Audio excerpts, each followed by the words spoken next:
I'm here with John Rossetti, who was one of the specialist blacksmiths in the Living in the Past experiment in the late 70s. You were learning the art of blacksmithing as an Iron Age man would have approached it. So you had his technology, you had access to homemade bellows and charcoal. Again, you had to make yourself.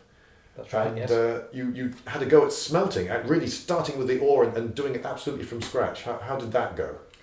Oh, that was pretty much a disaster, I would say. Incredibly difficult to smelt with that technology, as we found out. Mm-hmm. I mean, we got very adept at making the right sort of charcoal, and so all in all, actually doing blacksmithing took hours and hours and hours of work. Most of the preparation of all the material, like the charcoal.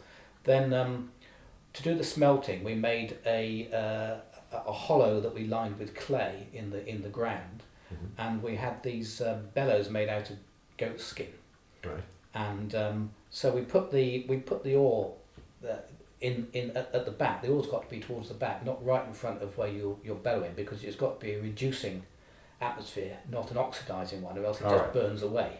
So it's got to get firstly very hot, almost hotter than you can manage in that technology, and also not too much air on it. So John Rockcliffe and I, we took it in turns using the bellows constantly. One would be bellowing, the other would be choking up, adding on the charcoal. I think we must have done it for 5 or 6 hours. We were absolutely dripping with sweat at the end of it. And we finally got this little bit of gooey, almost white hot metal. Right. And we thought, wow, we've actually got it. But it was so small, and we had to get it out, and then it cooled down, and we tried to sort of hammer it together. And in the end, after, probably a week of preparation with all the charcoal and 5 or 6 hours of sweating buckets, we got about enough for a large nail. A large nail, though? Well, a large nail, but not one that held together properly.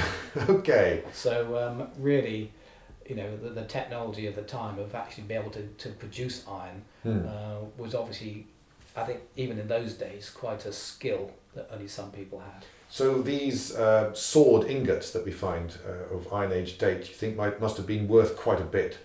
Absolutely, yes. I think we've been specialist people who would have known how to do it. Presumably they'd have some sort of chimney affair to actually get the heat, but we're doing it with bellows in an open pit. Right. I'm not sure how successful that could ever have been. Right, so you think more of a specialist industry and just presumably much larger kilns used? I would think so. I must have been. It must have been, because it's so hard to do it the way we did it. We wouldn't have been. You couldn't have used that. We couldn't have used anything that we could have used. You need quite a good bit of iron to be useful. Did you do nothing with the piece of iron that you got? Did you not even make a nail? No. No. It started to fall to pieces because it wasn't pure iron, and it had lots of bits of ash and stuff all mixed in with it. We couldn't manage. We couldn't actually work it.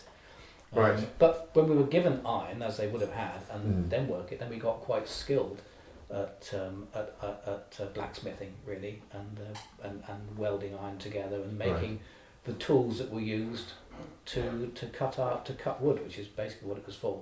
And we could get quite a very sharp edge on it, but of course the edge wouldn't last very long. It wasn't steel, of course, it was iron, so you could get very, very sharp edge on, say, a bill hook.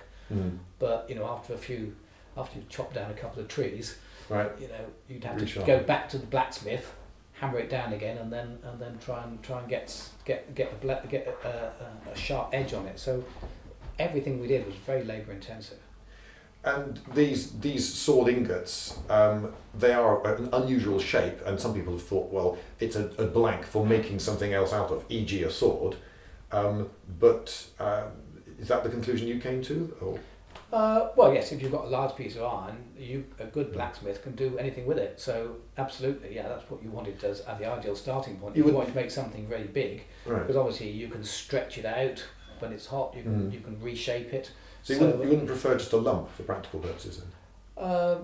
I don't. Well, it depends what you're going to make. If you're going to make a sword, then you probably want to start with a long piece. Oh, okay. Because welding it together is going to cause, essentially, is a more difficult task to weld it. It's better to start with one big piece and stretch it out. Okay. Thank you very much.